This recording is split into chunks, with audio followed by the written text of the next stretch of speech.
నిన్ను చూసినప్పుడే కనకదుర్గకు నేను మొక్కుకున్నా, నీకు కన్ను పట్టుకుంటానని, నిన్ను కౌగిలించుకుంటానని.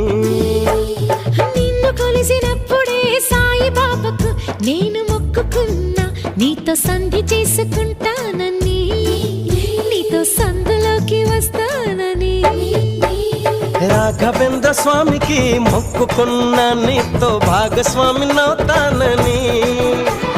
మూడు కళ్ళ శివునికి మొక్కుకున్నా, నీతో 3 రాత్రులవ్వాలని. ఆఖరికి నీకే మొక్కుకున్నా, నీ నౌకరుగా ఉంటానని, తీపి చాకిరులే చేస్తానని.